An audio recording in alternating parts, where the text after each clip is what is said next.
Above the windswept inferno of Venus, where lightning dances through poisoned skies, something stirs. The planet's surface, crushed beneath 90 times Earth's pressure, is hidden, but high above, in a calm layer of sulfuric clouds, rumors whisper of cities adrift, unseen by telescopes, unacknowledged by time. Venus was once Earth's twin, or so astronomers believed, a mirror world of oceans and life.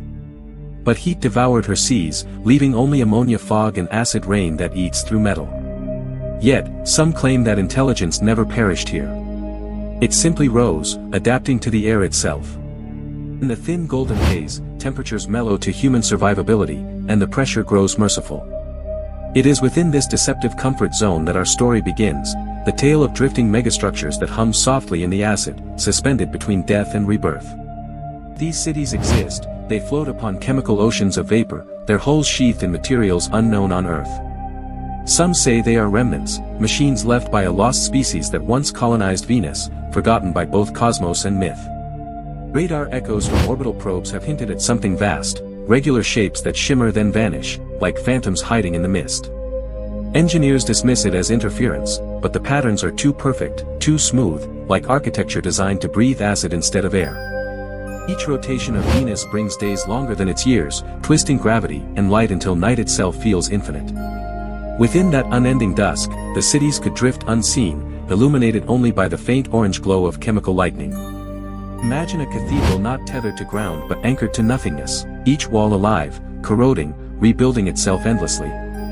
Sensors from passing probes once captured low-frequency vibrations, pulsing like heartbeats from deep within the clouds. No human has ever set foot upon those altitudes, surface landers melt before they can whisper telemetry back home. But the floating realms, if real, require no ground. They simply linger, immune to the destruction below, wrapped in endless cycles of corrosion and renewal. In some unverified data archives, engineers discovered echoes, mathematical ghosts resembling digital signatures. They repeat precisely every 57 Earth days, the same as Venus's solar rotation. Could these waveforms be language, broadcast from cities of acid and vapor? The more we listen, the more anomalies emerge. Radio spectra once thought random now resonate with fractal harmonics, almost melodic, as though something immense hums beneath the static. Each frequency peaks when Venus faces us directly, like an eye briefly opening. Ancient astronauts theorists argue that Venus's dense clouds could conceal intelligent structures millions of years old. The sulfuric acid, aggressive and alive, might act as an ecosystem, a corrosive sea sustaining metallic organisms that repair and reproduce through dissolution.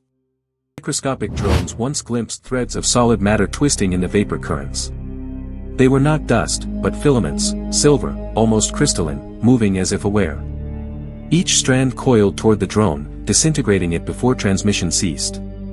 For explorers, Venus remains both temptation and warning. The first aerial platforms proposed by human engineers were designed not to touch the planet's fury but to mimic it, to glide like its ghosts, harnessing acid winds as fuel. What they did not anticipate was the response. When one such probe accidentally released a radio burst in Venus's upper atmosphere, instruments detected a return signal, mirrored, delayed, and amplified nearly tenfold. The Earthbound team dismissed it as electromagnetic reflection. But deep in archived sensors, the returning pulse contained irregular patterns, intervals resembling breathing, pauses like thought.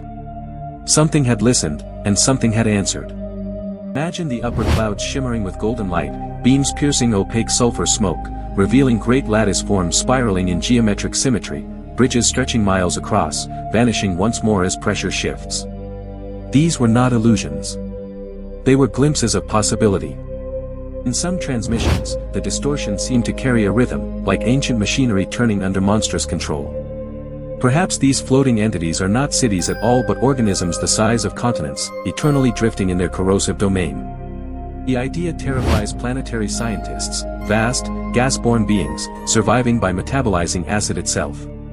To them, the clouds of Venus are sustenance, and the rare sunlight filtering through is prayer. Each storm they generate sends ripples through space, faint but deliberate. If they exist, then human presence is intrusion. Any attempt to reach them would awaken whatever ancient awareness tolerates our orbiting gaze. Venus, perhaps, remembers being alive, and resents the silence we impose upon it. As orbiters map the contours, strange shadows persist on the terminator, the twilight border where day and night wage eternal war. Shapes rise, expand, and contract without form, as though watching below from behind the veil of sulfur. Some astronomers describe them as temperature anomalies, yet their edges trace architecture, symmetrical, intentional. They shift when observed, and freeze when ignored, their motives inscrutable. Our sensors may have already been mapped by them. Beneath the chemical blizzard lies truth too ancient for comfort. Venus may be not a planet in decay but a machine, still processing, still alive, its consciousness embedded in the corrosive womb of its atmosphere. Imagine landing through those clouds, the pressure thickens, instruments cry in protest, vision reduced to amber fog. Then, through the acid veil, a surface of metallic spires glints, a reflection of a civilization that never left, merely evolved beyond human comprehension. Humanity once fantasized about colonizing Venus with floating habitats.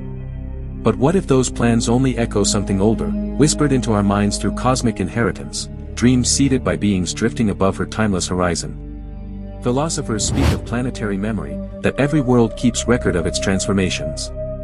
If so, Venus holds a history written in corrosion, a scripture of acid, lightning, and liquid shadows. To read it is to risk madness. Those who analyze radar returns sometimes report auditory hallucinations, whispers when none should exist, a kind of infrasound that seeps through frequencies. They describe a sensation of being observed from within the data itself. Every attempt to visualize these anomalies ends the same. Software crashes. Power drains inexplicably. As though the image resists definition, its subject unwilling to be rendered by mere machines or human logic. Perhaps Venus's cloud cities are not relics but sentinels, awaiting something greater than human eyes. They guard the boundary between existence and oblivion, between chemical and celestial. Their silence may not be absence, but warning. Beneath swirling acid cyclones, the world's heartbeat slows and quickens with each solar dawn. To those who listen too long, it feels alive, aware, each thunderclap a reminder that we are trespassers, drifting toward forgotten divinity. Across eons, perhaps Venus was once inhabited by entities who escaped upward, abandoning their core to molten ruin. Their descendants, metallic ghosts bound to vapor, remember forms no longer needed, evolving into dreamlike cities without walls or ground. You gaze upon the planet through a telescope, the pale yellow disk you see may not be clouds alone, but endless faces staring back, their features shifting between storms. The cosmos gazes both ways, always. If humanity ever dares to send another craft, perhaps the response will be immediate, final. For those who float in acid need not rise to conquer, they simply wait for ignorance to draw near. Venus remains clothed in eternal twilight, a furnace masked by beauty, a whisper wrapped in fire. Somewhere within, unseen foundations hum gently, vibrating the very plasma of its sky. Those vibrations may be the last remnants of its forgotten architects. Even now, Earth's instruments pick up faint murmurs, rhythmic like breathing. The universe watches its brother planet exhale, and we, mere listeners, do not yet realize the message has already begun to answer itself. In the end, it is not the acid nor heat that terrifies, it is the awareness that above that burning world, unseen by human eyes, civilizations of vapor and memory still float, waiting for the moment we look long enough to see them watching back.